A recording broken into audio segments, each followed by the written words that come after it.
Are you guys ready to watch about the entire story of Dark Souls, I guess? Why do you have a plunger next to your bed? My significant other is bald. Let me do the audio check. You wake up in a cell. That's perfect, actually. Movie time. Settle in, kids. It's movie time.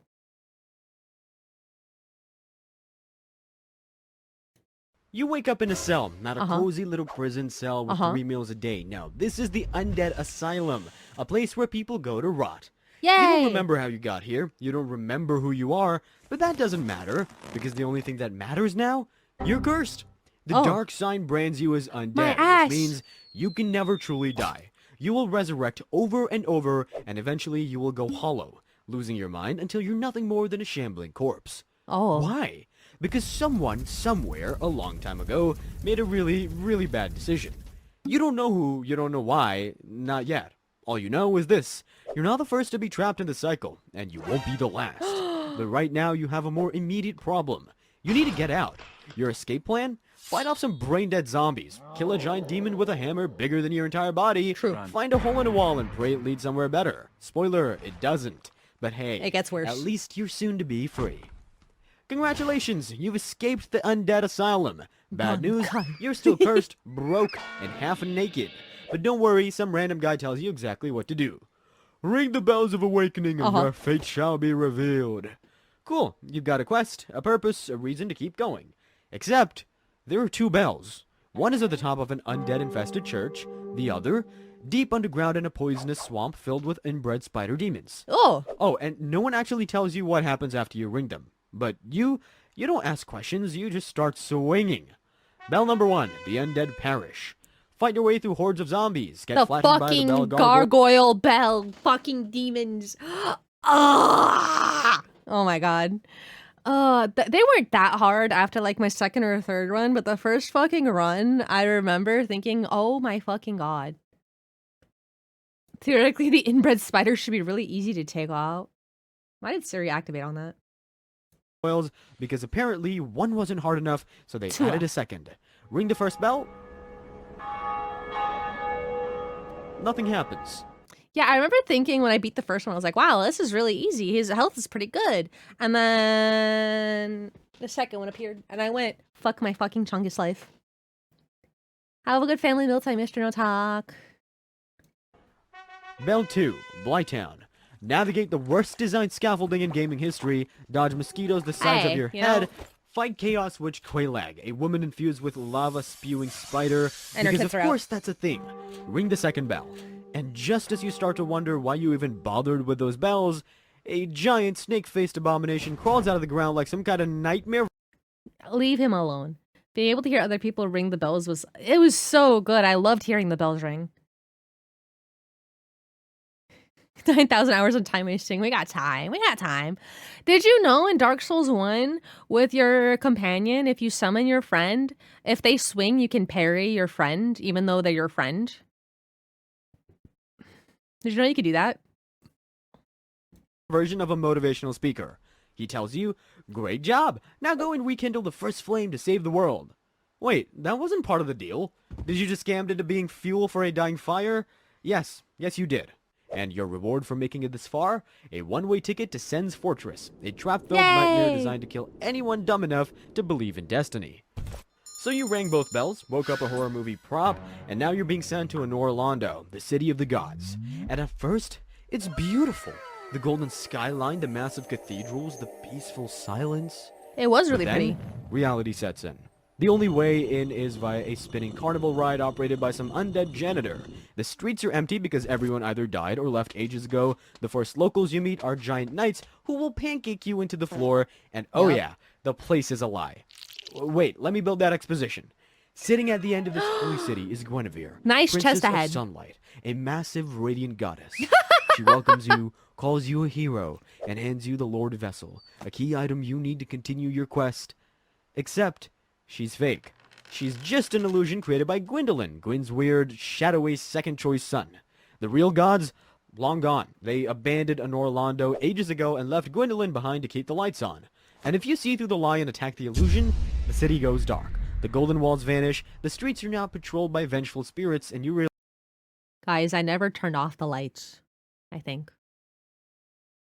realize you weren't in the Holy Land, you were in a graveyard with good lighting. So now, as you stand in the ruins of a fallen kingdom, staring at an empty throne, you start It's to optional, wonder, yeah. I don't think I ever what did the it. hell happened here? To get that answer, you need to go back. Way back. Before gods, before fire, there was nothing. We're hella Well, not rewinding, exactly nothing. There were dragons. Everlasting, immortal, completely unbothered, just chilling in their fog-covered wasteland, doing absolutely nothing because time didn't even exist yet. Oh Then man, you got fire me. showed up, and with fire came disparity. Light and dark, life and death. 4 beings found the power of gods in the first flame. Gwyn got lightning and an ego to match. Nito got skeletons and Lightning a terminal spear. case of the plague. The Witch of Izalith got fire magic and a future full of bad decisions. The Furtive Pygmy got something important, something that would change everything, but we'll get to that. Together, they went to war with the dragons. Gwyn threw lightning bolts like Zeus on steroids. The Witch turned entire battlefields into bonfires. Nito unleashed an army of skeletons and airborne death disease. But even with all that, the dragons weren't going down easy. See, they had one big advantage, scales of immortality. Nothing could kill them. That is, until one of their own flipped sides. Enter Seath the Scaleless, a dragon born without those immortality scales. And apparently, the guy took it really personally, so he snitched. Told Gwyn exactly how to kill his own kind, sold out an entire species for a little divine cloud, and in return, Gwyn gave him a castle and a lab to conduct horrific, nightmare-fuel experiments on anything with a pulse. And with that, the dragons were finished, the Age of Fire had begun. But with light came darkness. And this is where the real problem started. Because while Gwyn was out playing king and enjoying his own golden age, something else was growing in the shadows. Something he really should have paid attention to. The Abyss. A place that shouldn't exist. A void where light and life mean nothing. And at the center of it, Manus, father of the Abyss. You don't know much about him, only that he was once human. And that's the problem. See, Manus isn't just some boss fight, he's proof that humanity's capable of something terrifying. The Dark Soul, the very thing the Furtive Pygmy found, Dark isn't Soul. just some forgotten power, it's growing, changing, and the gods are terrified of it. So when Ulasil accidentally woke Manus up, the Abyss happened. And Gwyn, he sent one of the best knights, Artorias, the Abyss Walker, to stop it. He failed. Artorias didn't just lose, he was corrupted, consumed, and left as a mindless husk. And now, it's your job to clean up the mess. This is the But here's DLC. where things get complicated. Because as you stand at the edge of the abyss, staring into pure darkness, something slithers up behind you. Another serpent. Not Frampt, the guy who told you to link the fire. Not the This one fucking is rolling. different. This is Darkstalker Kath. And unlike Frampt, he's not there to help the gods, he tells you everything you thought you knew is a lie. The gods aren't trying to save the world, they're trying to save themselves. Gwyn's Age of Fire isn't natural, it's a desperate attempt to keep his power. And you're not a hero, you're a pawn. But you don't have to be. Kath offers you a choice. Reject the gods, reject their lies, embrace the Age of Dark. You spent the whole game thinking you were some prophesized savior. Now you have to ask yourself, were you chosen, or were you just tricked into playing a rigged game? And that's when you realize you don't just have to fight the monsters, you might have to fight the gods themselves. So, you've been through ruined cities, nightmare voids, and at least 3 existential crises. Thank you for giving a sub to Flash. A flashy washy gets a subby. Thank you. And after all that, you finally reach the truth. The first flame is dying, and the Age of Fire, the golden age of gods, power, and prosperity, it's supposed to end. That's just how things work. Fire fades, Sad. darkness rises, the world resets. It's a natural cycle. But Lord Gwyn, he wasn't having it. See, Gwyn wasn't just a god, he was a control freak with a god complex. And when he saw the flame fading, he had 2 choices. Let it die, accept the inevitable, let the world move on, and allow the Age of Dark to begin, or throw himself into the fire like an unpaid intern covering a shift no one wants. Damn. He picked option 2, but before he did that, he tried something even dumber. Because Gwyn wasn't the only god panicking about the flame fading. The Witch of Izalith thought she could recreate the first flame. She failed, horribly. Instead of making a new first flame, she made the Chaos Flame, and instead of saving the world, she doomed it. The Chaos Flame mutated her and her daughters into demons. The Bed of Chaos, a nightmarish, ever-burning monstrosity, was born. Demons flooded the world, burning and destroying everything in their path. And Holy Gwyn, shit. well, like I said, he just threw himself into the fire. So what did he actually do? Cursed humanity with undeath. Congrats, now people resurrect endlessly until they go insane. Created a fake golden age, the gods left, and Orlando is empty, the world is literally falling apart, and turned himself into a charred, hollowed out husk of a god. And guess what? Now it's your turn. The gods need someone dumb enough to do what Gwyn did, and that's why you're here. The cycle didn't just happen, it was forced into existence. Oh, but it gets better. Because instead of fixing anything, the world just keeps doubling down on bad decisions. And that's where we get to the next mistake. Dark Souls 2! So, Gwyn refused to clock out and cursed the world with undeath. Oh my god. Extra. Hello. Hi, hello, hi. Every time I try to fix something at work, a similar thing happens. Yeah. You'd have to think after all that, the gods would learn their lesson. Nope. Welcome to Drangleic, a brand new kingdom. Ooh. Still pretty, though. Would you like the Curse of Undying? Hell fucking no. The worst Souls game, not saying much, but the other... You'd think Dark Souls 2 is worse than Dark Souls 1? Dark Souls 2 had a lot of quality of life improvements that make me enjoy Dark Souls 2 more than Dark Souls 1 because of the quality of life. Isn't this basically the same plot as Elden Ring?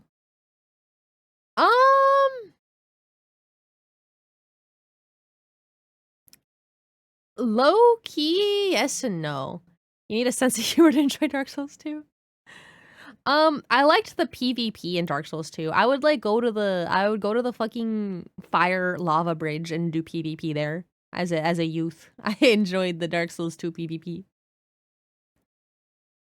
The fucking pit of PvP. I don't know, you have more endings in Elden Ring. So, I don't know. But FromSoft did make Elden Ring. They just had George R.R. Martin write some lore for it. So it has more obvious lore. But Dark Souls lore has always been in items and shit, so you gotta read about it. Same old problems. See, the undead curse has gotten worse. It's spreading. And this time, nobody knows why. The old gods are gone, the Age of Fire is barely holding on, and now new kings are trying and failing to fix things. Enter King Vendrick. At first, he actually tries. He studies the curse, searches for a cure, and builds a great kingdom. Then he meets Nashandra, a mysterious woman, beautiful, wise, and absolutely not human. Nashandra is a fragment of Manus, the same abyssal horror that almost ended Oasil. She's a living piece of the dark, and she has one goal, to take the throne of Want, the true seat of power in his age. And Vendrick, he plays right into her hands. Looks normal to me. She whispers warnings of a distant enemy. She convinces him that the giants across the sea hold the key to stopping the curse. So Vendrick sails to their land, starts a war, slaughters them, steals their power. And in the end, it was all for nothing. The curse doesn't break, the fire keeps fading. And now, the giants are coming for revenge. Realizing he's been played, Vendrick does the only thing he can do. He locks himself away, abandoning his kingdom, leaving behind nothing but regrets and a trail of failures. And by the time you find him, he's already hollow, a shambling, mindless husk. Hey man, the king who tried to here. stop the curse became its biggest victim. But hey, at least you got a cool throne at the end, right? Right? Wrong, because Drangleic is already dead, and no matter what you do, the cycle will continue. Nothing changes. Not in Drangleic, not in Lordran, and not in Lothric. I never played Dark Souls 3. The fire won't even reignite properly. I didn't play Dark Souls 3 because I started the first boss and I was like, this is the same fucking game. And I didn't want to play it. Why? Because the new Chosen Ones refused to play along. See, every era, some unlucky souls, the Lords of Cinder, are forced to link the fire and continue Gwyn's legacy. But this time, they said, nah, we're good. Prince Lothric refused. Aldrich turned into a sludge monster and started eating gods instead. The Abyss Watchers, too busy killing each other. Yorm the Giant gave up. Not one of them wants to keep the flame alive. So the gods, in a last-ditch effort, resurrected you. Not as a hero, as an Ashen One. You're not even properly undead anymore. You're just animated dust shoved into armor and sent out to fix everything. And how do you fix it? By dragging the Lords of Cinder back to their thrones and forcing the fire to burn again. But even when you do all that, it barely works. The fire is weak, the world is collapsing, the cycle has run its course. And at the heart of it all, Prince Lothric. The guy who was supposed to link the fire. But instead of doing his divine duty, he lets his kingdom rot and tells you, If the fire wants to go out, maybe we should just let it die. And honestly, Ooh. he has a point, because why keep it going? The Age of Fire is a joke. It's long past its expiration date, the gods are gone, the world is a dying husk, and just when you think this is the end, you realize there's another option. Londor. The Sable Church wants nothing to do with God's plans. Instead, they're out here raising an army of hollows and looking for a Lord of Darkness to take the throne. If you pick this route, congrats, you get to be the first real ruler of the Age of Dark. Downside? You have to hang out with a bunch of creepy hooded guys forever. But at least this time the fire stays out for good. And now, after all this suffering, all this fighting, all this endless death, you finally stand before the first flame. The thing that started it all, the thing that ruined your life. And as you trudge toward the kiln of the first flame, stepping over the ashes of those who tried before you, it hits you. You were never first. You were never special. Pilgrims, lords, chosen undead, everyone who made it here thought they had a choice. Thought they could break the cycle, thought they could change fate. But none of them did. And now, it's your turn. You have 3 choices. Link the fire, throw yourself into the flame like every poor fool before you, keep the cycle going, delay the inevitable. Let it die. Walk away. Let the Age of Fire end, bring in the Age of Darkness, whatever that means. Usurp it. Take the flame for yourself, rule as something new, the Lord of Hollows. But let's be honest, none of these are real choices. Because no matter what you pick, the cycle continues. The Age of Fire always finds a way to crawl back. The dark never Fire holds just for long. doesn't die, bro. The world reshapes, resets, and starts again. So the real question isn't what will you choose, it's who will come after you. Because someone will. Maybe in 100 years, maybe in 1,000. And they'll make the same choice. And then another, and another. Over and over, just like you did. Just like Gwyn. Just like every fool before you. So tell me, do you fight to break the curse, or are you cursed because you keep fighting? Damn, that's a good question. That's a good fucking question. I don't know. What if the Age of Darkness is actually a really cool party? That's a good point. What if the Age of Darkness is a really cool party? Till one uppity asshole lights the fire again. No! No! This video is sponsored by the Church of Londor. Break the cycle by staying in the painted world with your half-dragon wife.